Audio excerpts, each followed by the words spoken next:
Baik, Bismillahirrahmanirrahim. Assalamualaikum warahmatullahi wabarakatuh. Waalaikumsalam warahmatullahi wabarakatuh. Selamat sore semuanya. Sore. Oke, bagaimana keadaannya hari ini, perasaannya hari ini?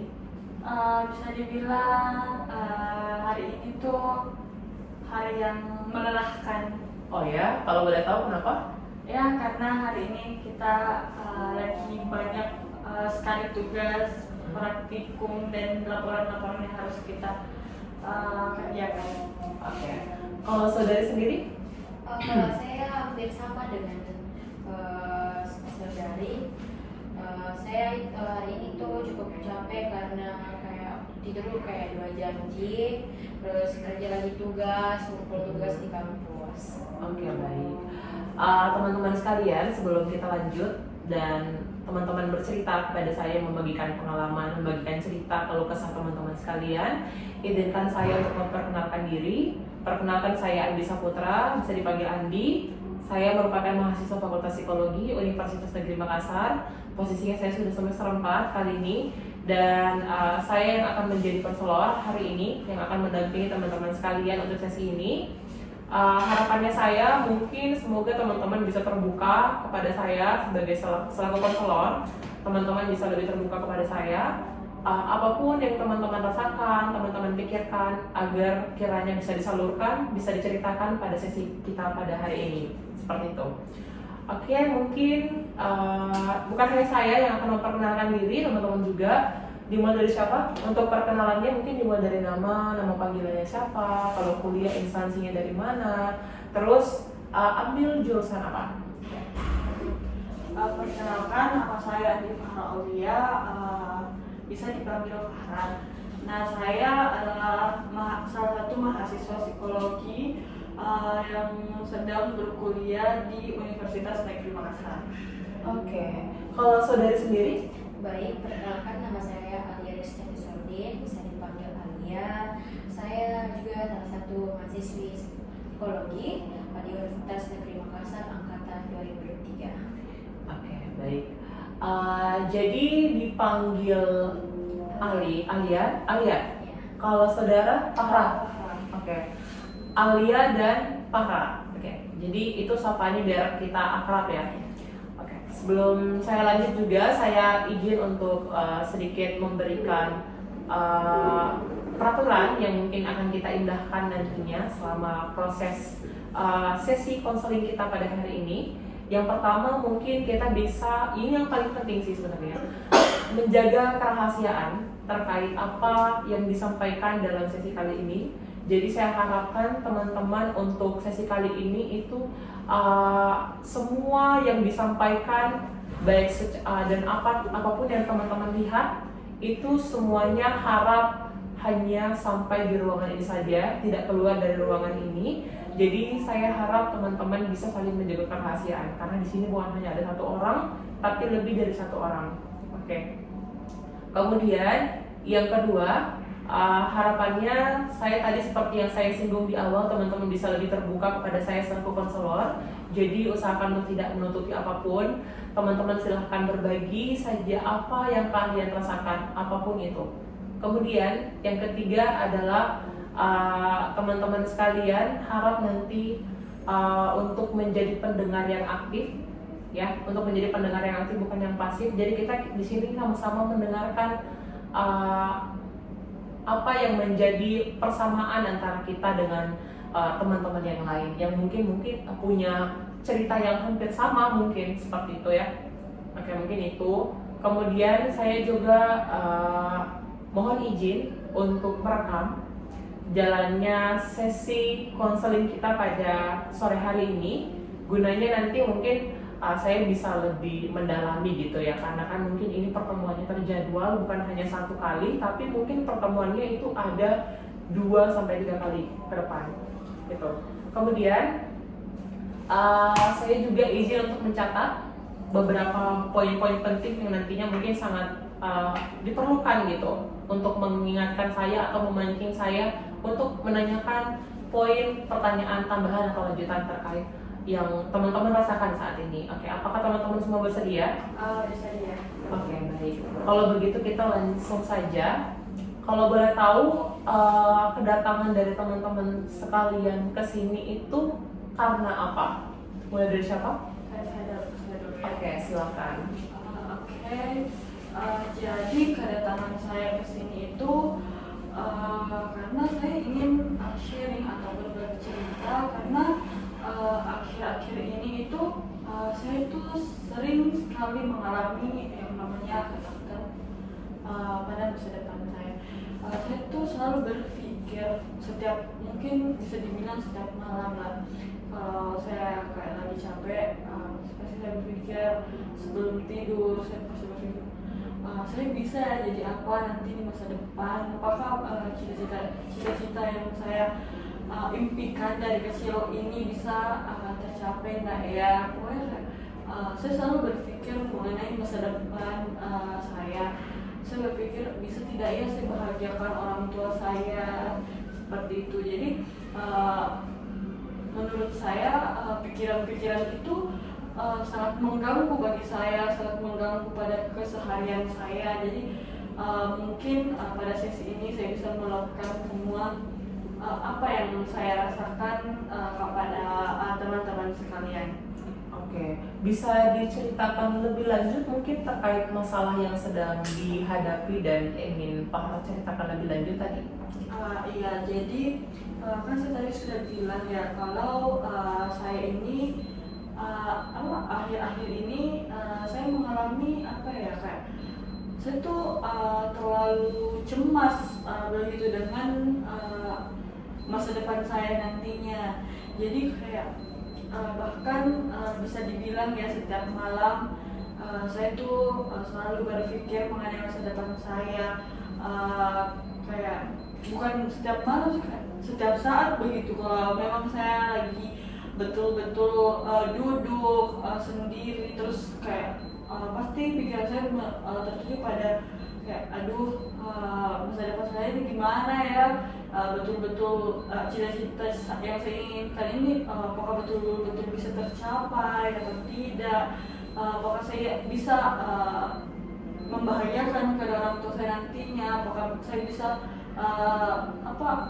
istilahnya ya apakah saya bisa membayar begitu semua pengorbanan orang tua yang sudah mereka keluarkan buat saya.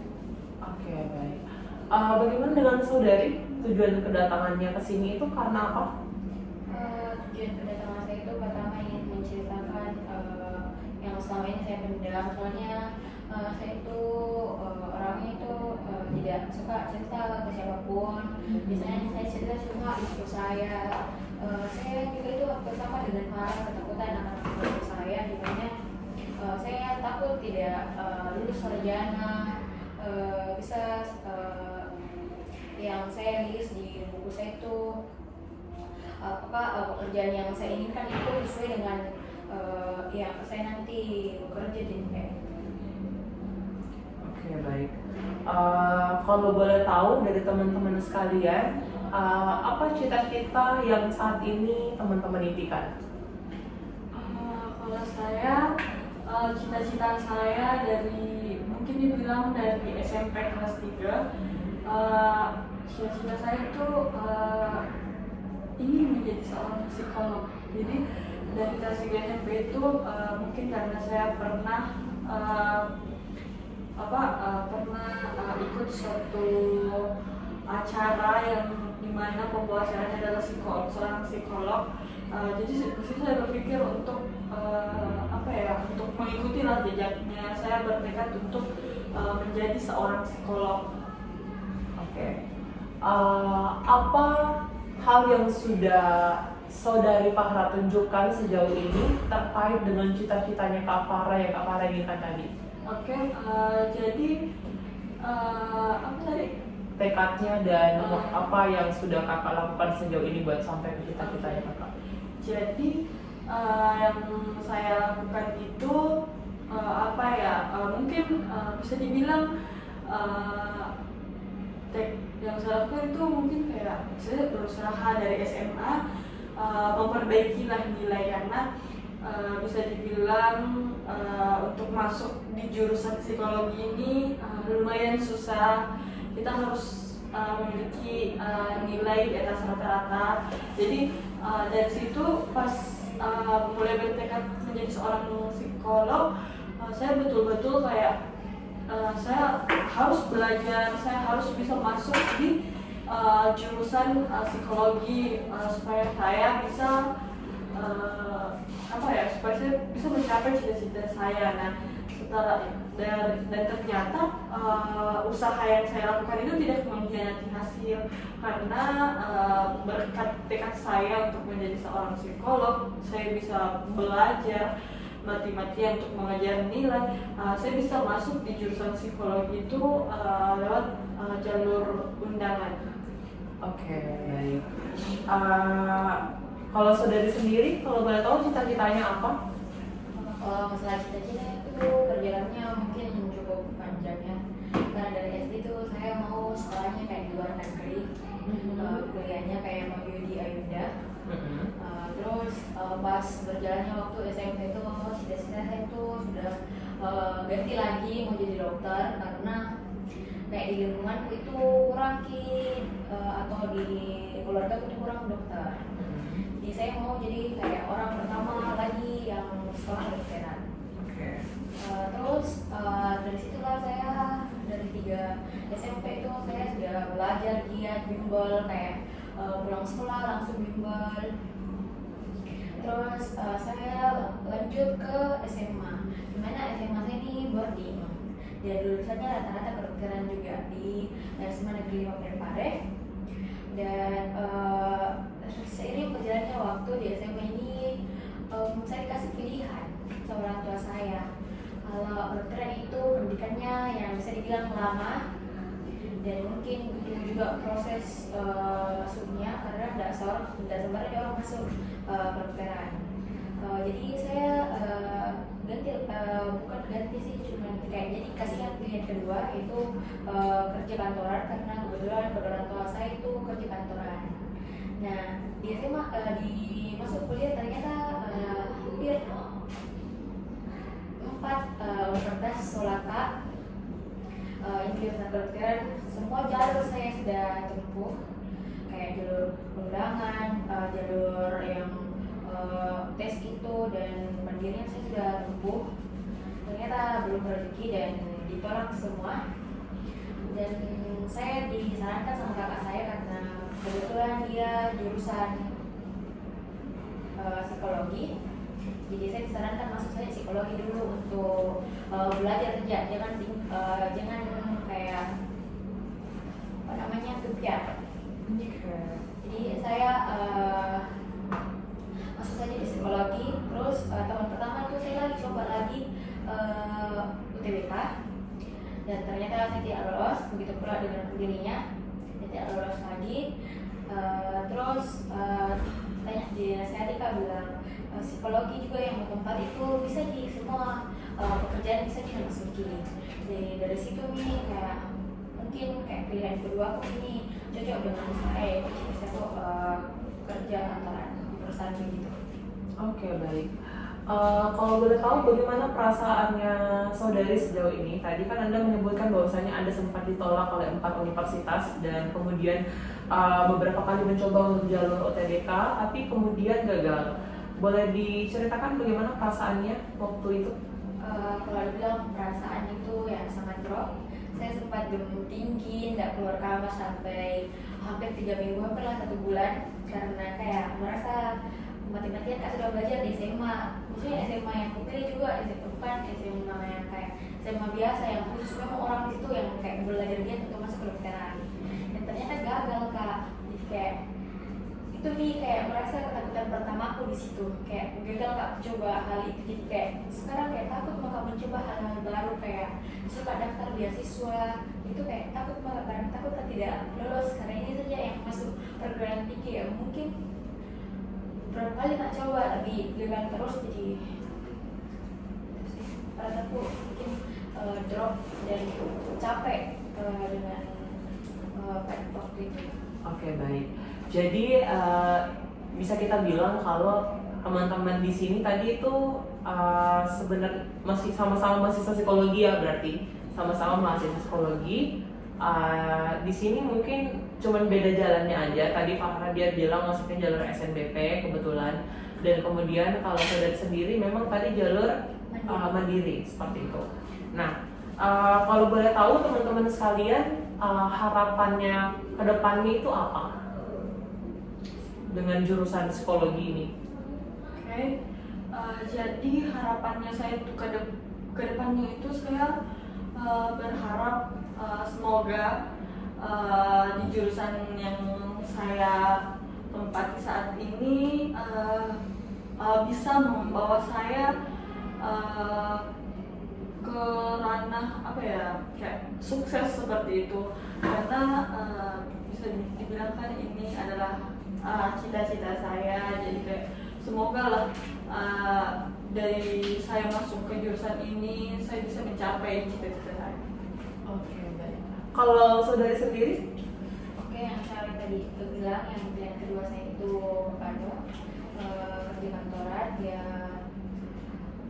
Saya cuma takut tidak jadi sarjana begitu, karena prosesnya masuk juga di jurusan ini sangat sulit, apalagi mata pelajarannya itu kayak benar-benar menguras energi, mental, tenaga begitu. Jadi kayak kedepannya mungkin saya juga kayak lihat perkembangan bagaimana dunia psikologi ini bisa masuk semua jurusan, maksudnya semua pekerjaan-pekerjaan di luar sana. Oke, baik. Jadi harapannya teman-teman sebenarnya di sini adalah bagaimana teman-teman bisa berusaha lebih giat lagi untuk bisa mencapai cita-cita ya, seperti itu, dan melihat sebenarnya kedepannya ini psikologi bisa masuk lini apa aja gitu ya. Oke, baik teman-teman sekalian. So apa yang sudah teman-teman lakukan sejauh ini terkait dengan prepare buat ke masa depan itu sudah sejauh mana, dan apa yang sudah teman-teman lakukan? Oke, seperti yang saya bilang tadi kan, mungkin usaha saya dari cita-cita saya itu sudah adalah 20%. Nah, upaya yang saya lakukan hingga saat itu ya mungkin usaha paling tinggi lah yang sudah saya lakukan, yaitu bertahan hingga saat ini. Karena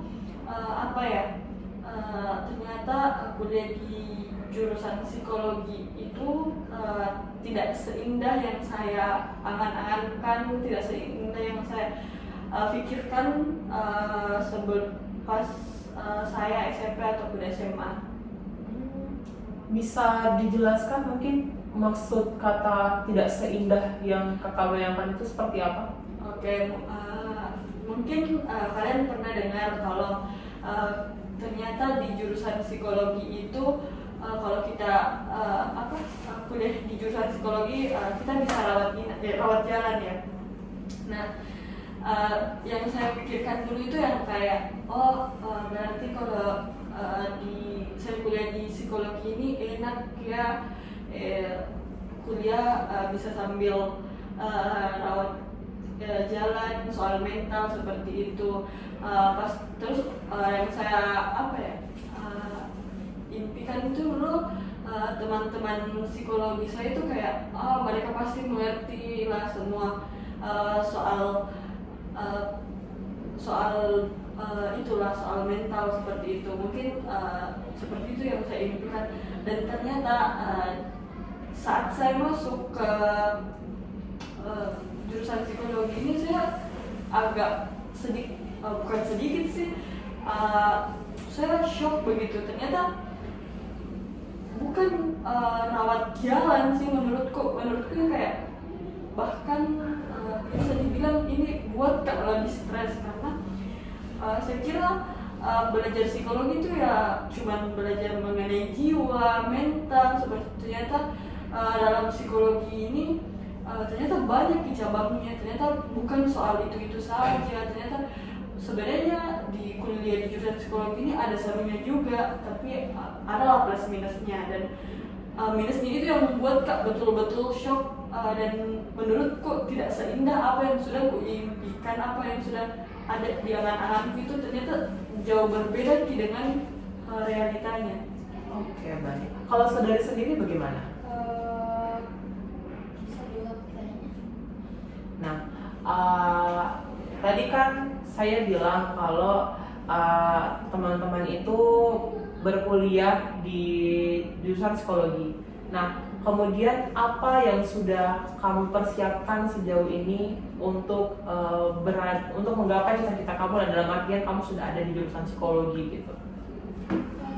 Kalau saya itu masih bilang jauh, masih mungkin 10%. Oke. Boleh dijelaskan kenapa? Karena pertama kan cita-cita saya itu kan dokter, jadi saya itu lebih banyak mempelajari kayak tentang anatomi, biologi begitu.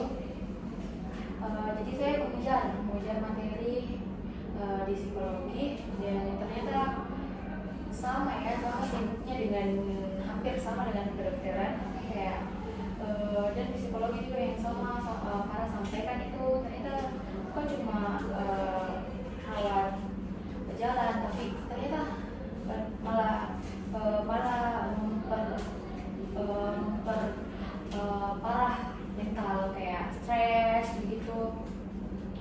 Dan di psikologi juga ini kayak, tapi ada positifnya di mana kayak ditahu cara berbicara dengan baik, mendengar dengan baik, dan juga ternyata di psikologi bukan cuma belajar tentang mental yang saya dengar dari kakak saya maupun orang-orang yang sering cerita tentang psikologi. Ternyata psikologi juga kayak bisa dimasuk di semua yang saya tadi sampaikan.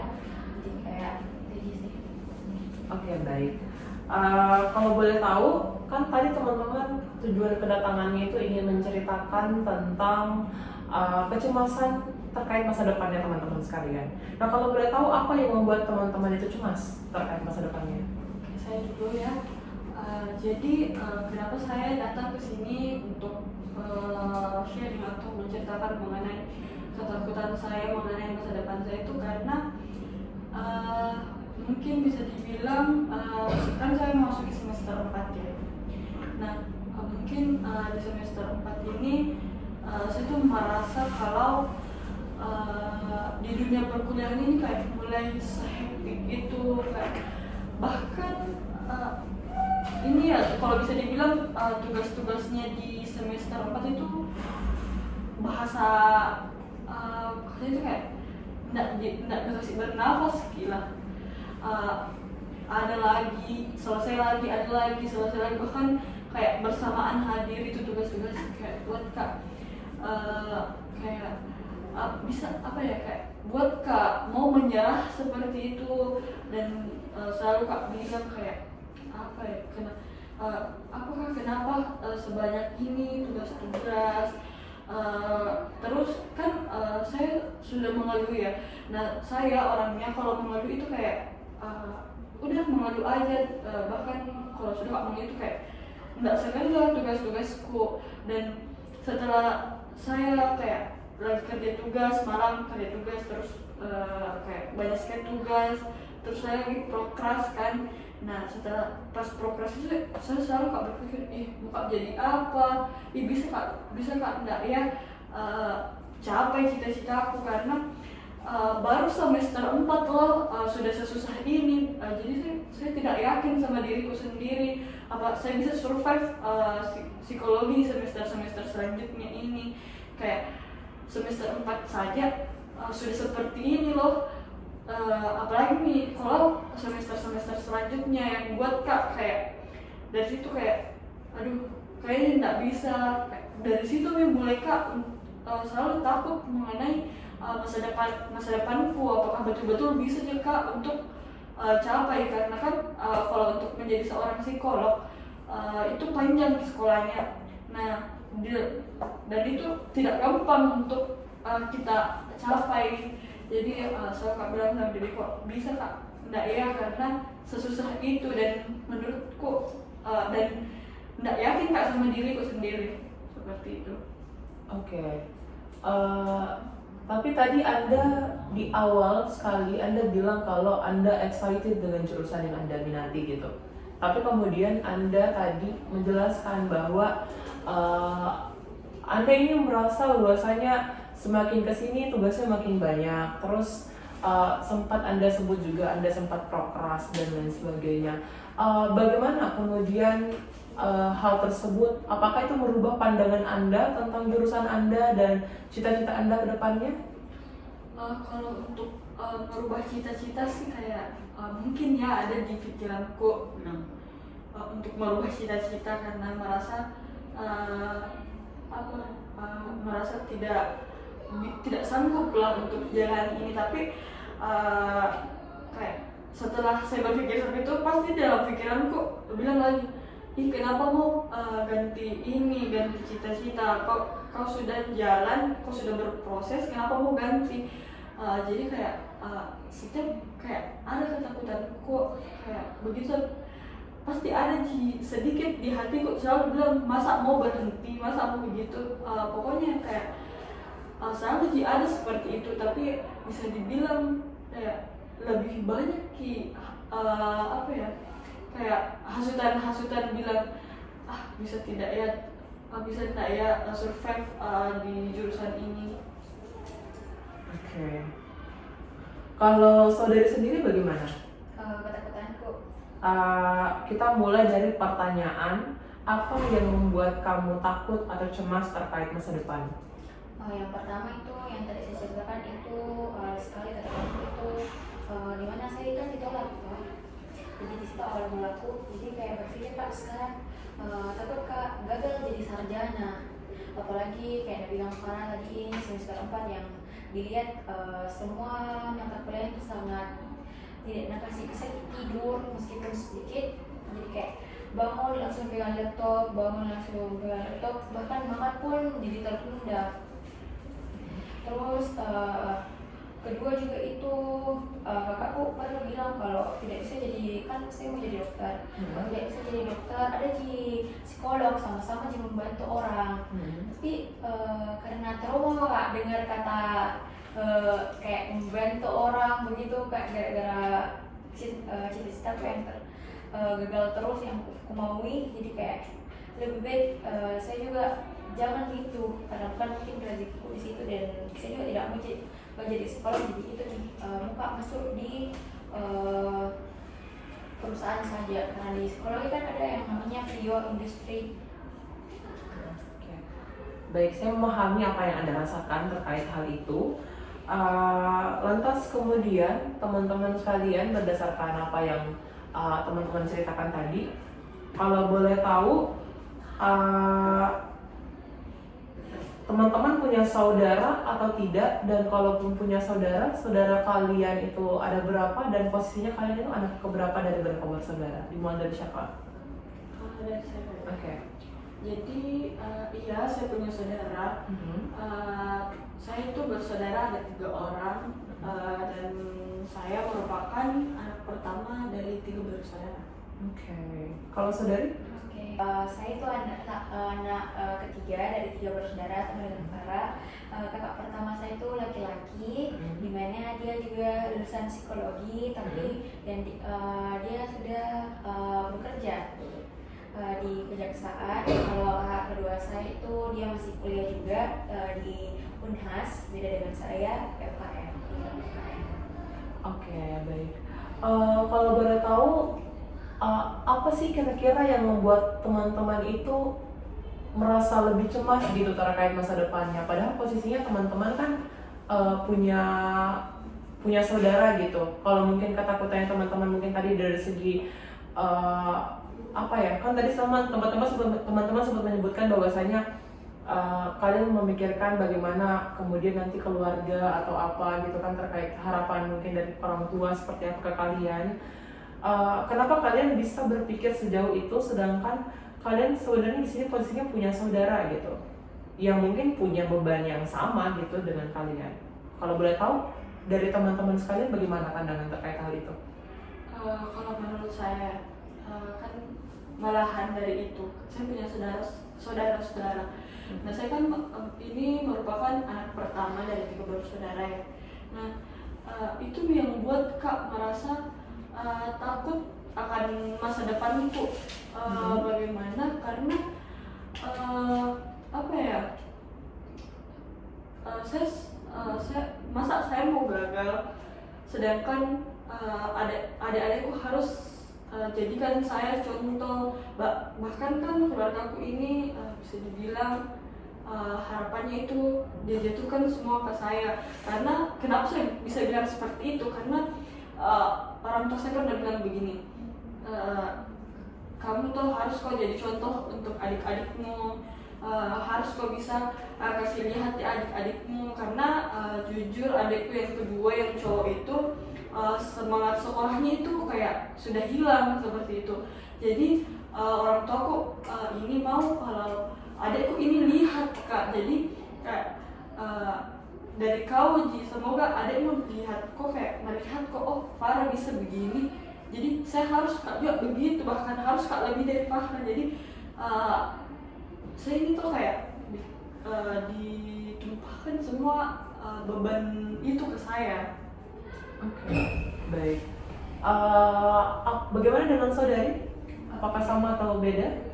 Mungkin sedikit berbeda. Mhm. Nah, saya anak terakhir, jadi mungkin saya harapan terakhir dari orang tua saya, karena kakak saya bilang karena kakak saya itu yang pertama kan sudah kerja, jadi kayak mungkin impiannya sudah tercapai.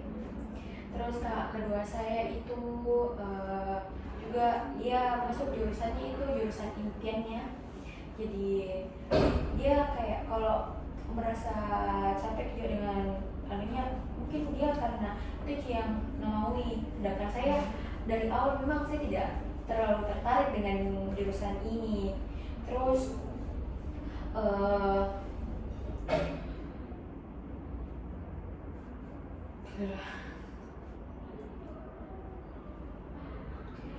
orang tua saya juga pernah bilang bahwa sisa saya harapannya untuk bisa ngeliat karena kakakku jauh ke Jakarta, terus kakak keduaku itu dia mau lanjut S2 di luar negeri, jadi kayak saya dilarang gak keluar dari kota, dari Sulawesi.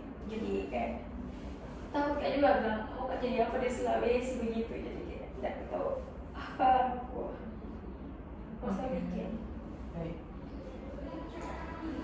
Saya mengerti apa yang Anda rasakan, apa yang Anda ceritakan tadi.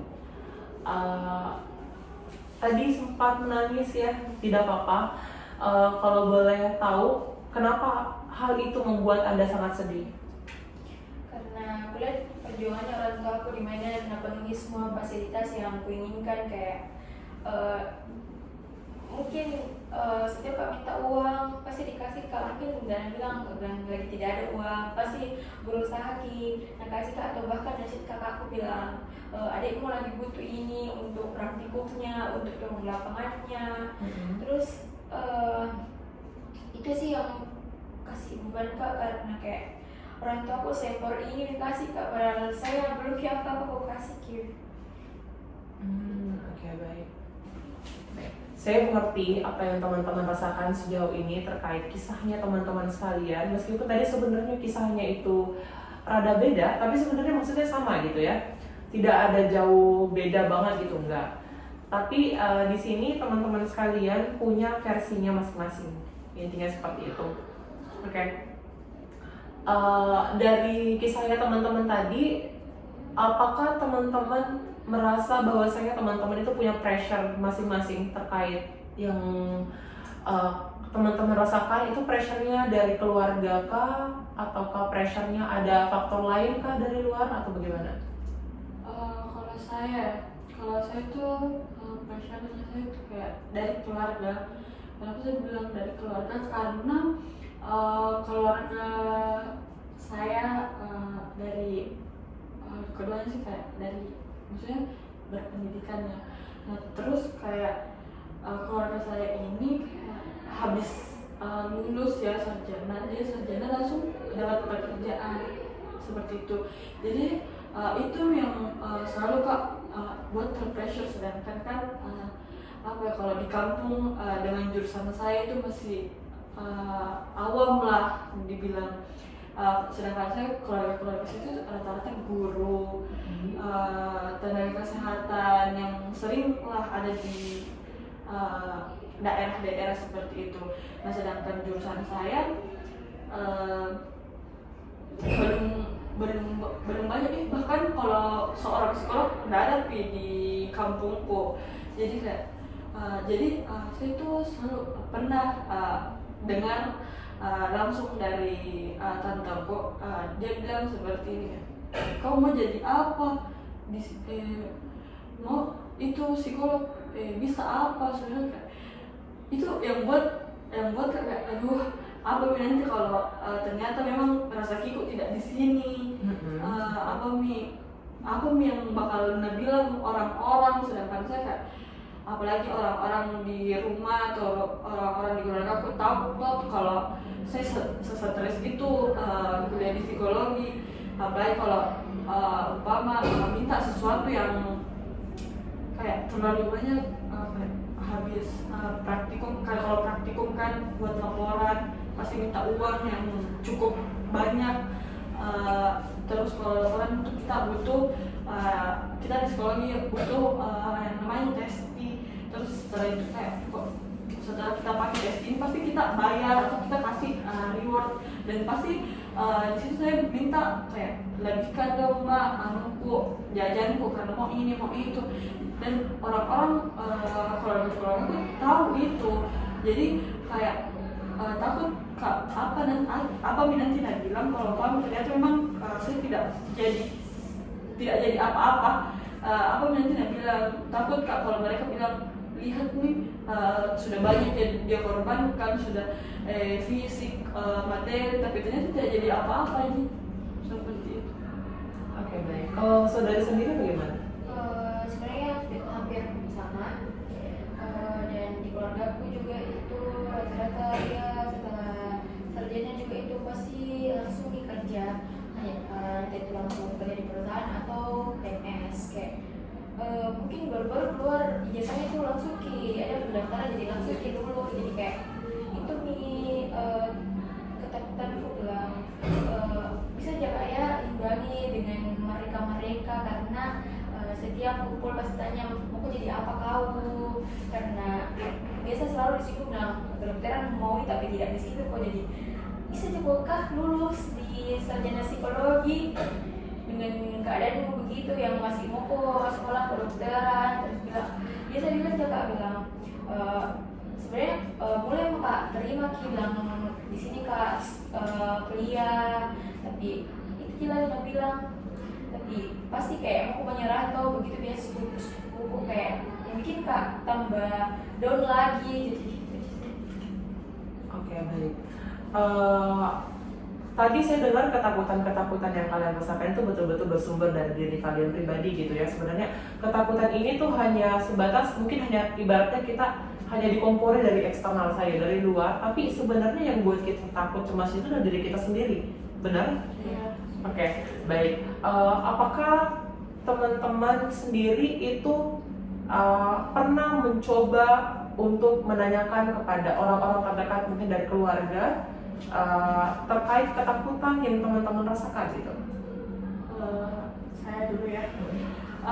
Kalau saya pernah satu kali, saya orangnya itu saya orangnya sangat terbuka ya sama antaku bapakku lah. Terus saya itu hari yang betul-betul saya capek, dan kebetulan dia ada di Makassar karena lagi ada pertemuan dengan teman-temannya.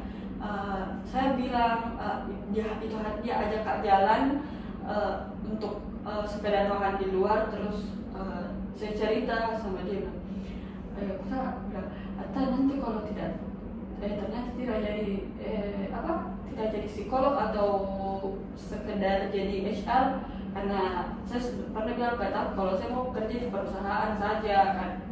Karena kalau jadi HR kan minimal S1 ya, jadi kayak jadi HR mak saya deh biar lebih cepat kak untuk bekerja. Terus takut sih kayak takut bilang jangan berpikir seperti itu. Kalau memang kayak cita-citamu mau jadi seorang psikolog, lanjut selalu sekolahmu. Tapi ya apa ya, kalau dibilang kayak orang tua aku kan sudah berumur, ya, kita itu lagi bersaing lah sama umurnya orang tua. Mungkin kita semua mau bahagiakan kan orang tua, jadi kayak berpikir untuk lebih apa ya, kayak biar dia bekerja dulu, nanti yang melanjutkan sekolah biar saya yang biaya sendiri. Tapi responnya otakku ini kayak bilang kalau atau masih bisa, kenapa kau mau turun tangan? Selagi katanya selagi saya belum punya pasangan suami, sebelum saya punya suami, saya masih tanggungannya takut. Oke, baik. Kalau saudari sendiri hobinya seperti apa? Kalau saya sendiri tuh sebenarnya tidak pernah cerita. Oke. Saya lebih banyak cerita di buku yang aku tulis, karena mungkin dari itu dari waktuku masuk kuliah yang kedokteran mulai di situ tertutup. Pokoknya benar-benar kupendam sendiri, tidak pernah cerita sama orang. Oke. Kalau boleh tahu, apakah ada alasan tertentu kenapa Anda tidak mau mencoba untuk menanyakan atau memberitahu kepada orang tua bahwasanya Anda itu merasakan hal yang tadi Anda rasakan? Takut kak juga orang tua kecewa, bilang ternyata anakku kasih masuk sekolah jurusan ini ternyata tidak diinginkan, malah kayak tambah stres. Takut kak pengorbanannya itu dia itu merasa sia-sia gitu. Jadi tidak pernah aku konfirmasi ke dia. Oke. Kalau boleh tahu pribadi orang tua Anda itu seperti apa? Sebenarnya bapakku itu sangat disiplin.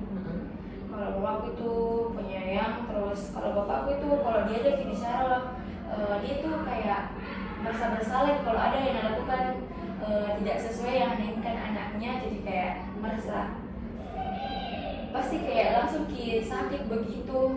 Apalagi kalau cerita sama mamaku pasti langsung sakit, jadi itu juga aku pikirkan. Tapi dari keluarga Anda, apakah Anda pernah mencoba menceritakannya ke salah satu anggota keluarga, entah itu saudara? Kalau saudara sih mungkin ke laki-lakiku, jadi pasti biasanya dikasih semangat gitu. Bisa juga itu, bisa ji. Karena mungkin nanti mereka bilang pernah gagal masuk jurusan yang aku maui, jadi kayak merasa takut maka juga kayak bisa juga kan. Biasanya bilang bisa gitu, bisa ji. Tapi kayak pas aku jalan kayak berat sekali, jadi itu sih. Baik. Apakah di balik kecemasan yang teman-teman rasakan saat ini itu, apakah ada sumbangsih dari harapan keluarga yang dibebankan kepada teman-teman sekalian? Kalau saya iya. Oh iya. Kalau kita? Sama iya juga. Oke. Kalau boleh tahu, apa sih harapan keluarga yang dibebankan kepada Anda? Apa ya? Kalau saya kan anak pertama, seperti yang sudah saya sebutkan tadi. Keluarga saya ini kayak di setiap setiap ucapannya kayak kalau saya mau kembali ke Makassar pasti kayak pasti ada kata-kata kayak begini. Kalau umpama saya sudah mau naik di mobil ya kan, belajar ya nak, apalagi kan orang emakku ini tahu, orang tua ini tahu kalau saya sering dikasih kayak kata-kata yang mungkin tidak enak didengar oleh tante-tanteku gitu, kayak yang seperti yang saya bilang tadi, yang mereka bilang kalau mau kok jadi apa, kenapa kok ambil psikolog, seperti itu ya. Jadi orang tua aku setiap saya mau naik mau kembali ke saya itu kayak mereka selalu bilang belajar kena kasih lihat sama orang-orang yang selalu bilang begini. Jadi kayak itu tuh aku anggap sebagai apa ya, kayak beban begitu, itu sebagai beban tapi sebagai dorongan juga buat saya. Kalau saudari sendiri? Kalau saya itu orang tua itu biasa setiap kak juga kayak sama Farah, setiap kak mau berangkat pasti tanya itu belajar dengan baik, kasih tinggi nilai IPK-nya dan lulus tepat waktu, karena di keluarga aku itu rata-rata dia kuliah tuh mungkin 2,5 tahun, 3 tahun, jadi jarang kayak 4 tahun gitu. Jadi kayak harus kak kejar lagi, padahal sekarang juga saya lagi mengejar juga yang materi-materi yang sebenarnya ketinggal karena lagi sibuk juga kemarin mendaftar lagi ternyata tidak lolos juga jadi.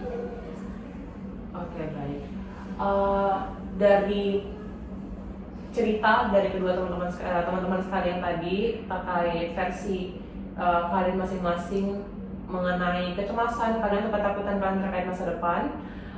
Kalau boleh tahu apa yang biasanya Anda lakukan kalau Anda merasa cemas? Intinya ini adalah bagaimana strategi coping kalian dalam menghadapi ketakutan akan masa depan. Dimulai dari siapa? Oke. Kalau saya strategiku, kalau saya lagi merasa cemas ya mengenai masa depan, mungkin apa ya? Karena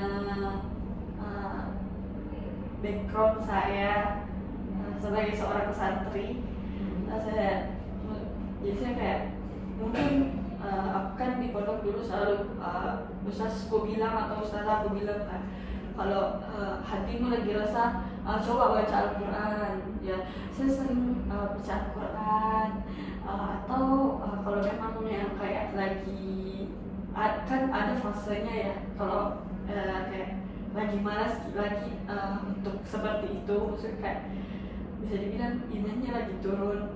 Nah kalau lagi seperti itu kayak saya tuh sering kayak baca novel karena saya tipikal orang yang suka membaca seperti itu, atau apa ya, kayak main games, itu yang sering saya lakukan. Oke. Menurut Anda apakah strategi coping yang Anda lakukan itu sudah bisa mewakili ketakutan yang Anda rasakan dan bisa sedikit mengobati atau mungkin berhasil gitu copingnya? Kalau saya sih bukan berhasil ya, kayak itu cuma kayak pelarian seperti itu. Kalau saya lagi cemas mengenai masa depan saya, terus saya langsung kayak baca novel mungkin, bahkan saya bisa menyelesaikan satu novel dalam satu malam. Nah disitu kayak apa ya, mungkin saya lupa tapi sementara seperti itu, kayak mungkin besoknya setelah bangun tidur saya pikirkan lagi. Apalagi saya kan orangnya yang kayak malamnya itu saya kepikiran, biasanya tuh kayak kalau bangun tidur yang masih di kasur kayak langsung ingat begitu apa yang saya cemaskan tadi malam. Kalau saudari sendiri bagaimana? Kalau bisa diulang pertanyaannya. Strategi copingnya saudara Alin sendiri kalau misalnya lagi takut atau cemas terkait masa depan itu muncul dalam diri? Yang pertama yang saya lakukan itu yang mungkin 50% lah, itu menulis semua yang saya lakukan, baik maupun buruk, terus saya stabiloi. Terus kalau misalnya banyak yang merah, yang buruk, saya biasanya pindah ke nonton film atau nonton kayak dokumenter orang-orang hebat. Oke, kalau boleh tahu segi efektifnya itu keefektifannya kira-kira berapa persen? Ataukah seberapa berhasil menurut kamu terkait Kalau coping ini? dibilang berhasil tidak, mungkin 5%. 5%. Kenapa boleh 5%? Dijelaskan. Karena setiap kalau lagi nonton atau baca itu pasti muncul lagi kan, bisa juga kak kayak begini, kayak orang begini. Jadi mungkin itu 5% karena pasti muncul terus. Kalau dibilang ketakutan, mungkin sekarang saya tidak bisa lari dari kata ketakutan karena setiap hari pasti muncul terus ketakutan. Oke, baik. Baik teman-teman sekalian, mungkin bisa saya simpulkan dulu ya terkait dari cerita teman-teman sekalian tadi semuanya sebelum kita akhiri sesinya. Tadi teman-teman menyebutkan bahwasanya sebenarnya teman-teman itu merasa cemas itu karena sebenarnya ada pressure dari luar, entah itu dari harapan keluarga ataupun ada masukan dari teman-teman dan lain sebagainya terkait itu yang kemudian mendorong teman-teman itu merasa takut atau cemas gitu terkait masa depan. Nah, itu sebenarnya murni dari apa yang teman-teman rasakan itu menurut pribadi teman-teman sendiri, ya kan, benar kan? Oke, baik. Kemudian tadi saya sempat mendengar berdasarkan pernyataan teman-teman bahwasanya teman-teman itu punya strategi coping, bukan sebagai sebuah strategi coping yang belum bukan berarti itu sebuah strategi coping yang tidak berhasil gitu, tapi memang masih kurang gitu dan masih perlu dicari dan digali lebih dalam lagi terkait strategi coping yang tepat yang sesuai dengan yang teman-teman rasakan saat ini, seperti itu. Tadi copingnya saya dengar ada yang mencatat beberapa hal, ada yang membaca novel dan lain sebagainya. Cuman memang itu hanya sekedar sebagai sebuah pelarian semata untuk saat ini. Tapi harapan saya semoga kedepannya teman-teman bisa ketemu sama strategi coping yang pas buat teman-teman bisa menyelesaikan rasa cemas yang teman-teman atau rasa takut yang teman-teman rasakan. Mungkin itu sesi kali ini saya cukupkan. Saya ucapkan banyak terima kasih atas kesediaan teman-teman sekalian, dan saya juga minta lagi kesediaannya teman-teman bisa bertemu kemudian di sesi selanjutnya yang kemudian nanti mungkin kita bisa bahas terkait strategi coping yang tepat mungkin ya. Menariknya mungkin seperti itu ya, strategi coping aja yang kita bahas di sesi yang akan datang. Setuju? Oke. Mungkin itu saya cukupkan sesi kita kali ini. Saya ucapkan banyak terima kasih. Wabillahi taufiq wal hidayah. Assalamualaikum warahmatullahi wabarakatuh dan terima kasih. Waalaikumsalam warahmatullahi wabarakatuh.